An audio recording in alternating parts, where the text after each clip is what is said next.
আসসালামু আলাইকুম, welcome back to my channel Fresh Kitchen. Chotpoti খেতে আমরা সবাই পছন্দ করি। প্যাকেটের মশলা দিয়ে কিভাবে খুব সহজে এবং সুন্দরভাবে চটপটি তৈরি করা যায় তারই একটি ভিডিও নিয়ে আজকে চলে আসলাম।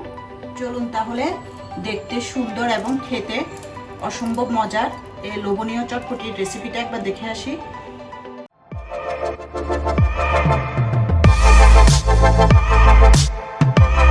চটপটি তৈরি করার জন্য এখানে আমি 2 কাপ ডাবলি নিয়েছি। ডাবলিগুলো ভালোভাবে ধুয়ে সারা রাত পর্যাপ্ত পরিমাণ পানি দিয়ে ভিজিয়ে রেখেছি। আপনাদের হাতে যদি সময় না থাকে তাহলে অন্তত 5 থেকে 6 ঘন্টা ডাবলিগুলো অবশ্যই ভিজিয়ে রাখবেন। ডাবলিগুলো আমি প্রেসার কুকারে বয়েল করে নেব। তার জন্য এখানে একটা প্রেসার কুকার চুলায় বসিয়ে নিয়েছি। এখন আমি এই ডাবলিতে পানি দিয়ে দিচ্ছি। এখানে যেহেতু আমি 2 কাপ ডাবলি নিয়েছি তার জন্য আমি 8 কাপ পানি দিয়ে দিচ্ছি। এখন আমি এখানে দিয়ে দিচ্ছি 1 চা চামচ লবণ, সামান্য পরিমাণে একটু হলুদ গুঁড়া দিয়ে দেব, জিরা এবং ধনিয়া গুঁড়া দিয়ে দিচ্ছি 1 চা চামচ, আদা এবং রসুন বাটা দিয়ে দিচ্ছি 1 চা চামচ। সব কিছু দিয়ে আমি এগুলো একবার মিশিয়ে নিচ্ছি। আমি প্রেসার কুকারে বয়েল করে নিচ্ছি ডাবলিগুলো। আপনারা চাইলে নর্মাল হাঁড়িতেও বয়েল করে নিতে পারেন। সব কিছু মিশিয়ে নিয়ে এখন আমি প্রেসার কুকারের ঢাকনাটা লাগিয়ে নিয়ে 2টা সিটি আসা পর্যন্ত অপেক্ষা করছি। 2টা সিটি আসলে আমি ডাবলিগুলো নামিয়ে নেব। ডাবলিগুলো বয়েল হতে হতে এর ফাঁকে আমি চটপটির জন্য টক তৈরি করে নেব। তার জন্য এখানে আমি 1/2 কাপ পরিমাণ তেঁতুল নিয়েছি। এখন এই তেঁতুলের মধ্যে আমি দিয়ে দিচ্ছি 1 কাপ পরিমাণ হালকা কুসুম গরম পানি। এখন এই পানিটার মধ্যে তেঁতুলগুলো ভালো করে চটকে নিয়ে আমি তেঁতুলের টক বের করে নেব।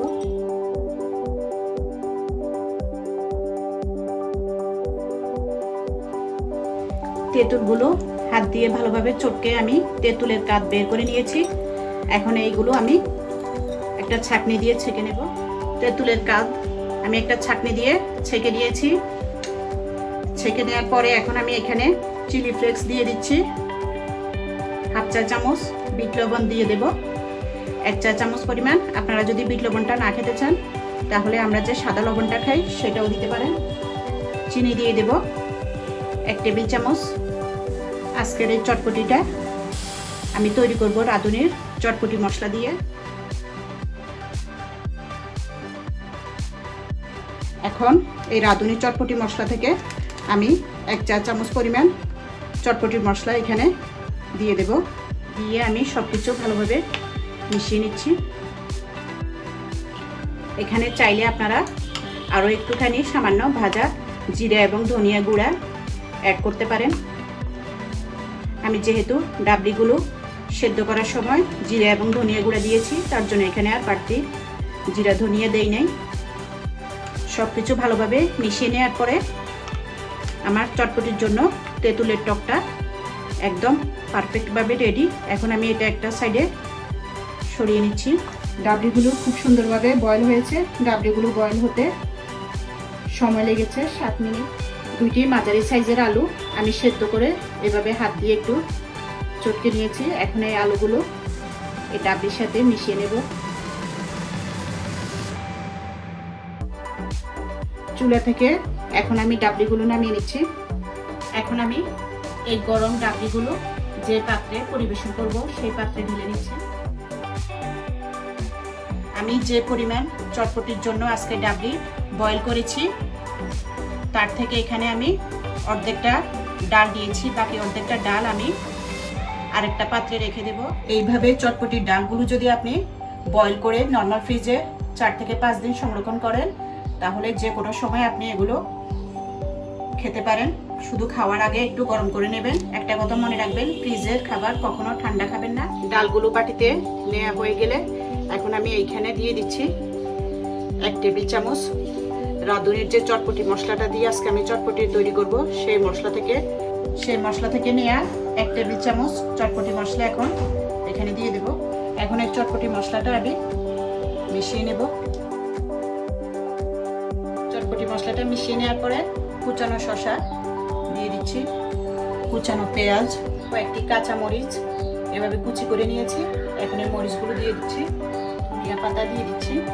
আগে থেকে যে তেঁতুলের টকটা তৈরি করে রেখেছি, এখন সেই টকের থেকে আমি 2 টেবিল চামচ এখানে দিয়ে দেব। আপনারা আপনাদের পছন্দ অনুযায়ী টক ঝালটা বাড়িয়ে কমিয়ে নিতে পারেন। একটা ডিম সেদ্ধ করে নিয়েছি, এখন এই ডিমটা একটা গ্রেটারের সাহায্যে গ্রেট করে নিচ্ছি। এই চটপটির টেস্ট আরও বেশি বাড়ানোর জন্য আমি এখানে কতগুলো ফুচকা নিয়েছি। এখন এই ফুচকাগুলো আমি চটপটির উপরে ভেঙে দিচ্ছি। সব কিছু দেওয়া হয়ে গেলে এখন আমি ভালোভাবে একবার মিশিয়ে নিচ্ছি। এরই মাঝে তৈরি হয়ে গেল আমার আজকের এই মজাদার চটপটি। আমি এই বোলে যে পরিমাণ চটপটি তৈরি করে এখন দেখিয়েছি, তা অনায়াসে আপনি 4 থেকে 5 জনকে পরিবেশন করতে পারেন। আশা করছি আজকের এই চটপটির ভিডিওটি আপনাদের ভালো লেগেছে। ভালো লাগলে বাহিরে থেকে না কিনে বাসায় স্বাস্থ্যসম্মত উপায়ে আপনি এই মজাদার চটপটি তৈরি করে খেতে পারেন। তাহলে আজ এখানেই বিদায় নিচ্ছি। দেখা হবে অন্যদিন নতুন কোনো ভিডিওতে। সে পর্যন্ত সবাই ভালো থাকবেন। আল্লাহ হাফেজ।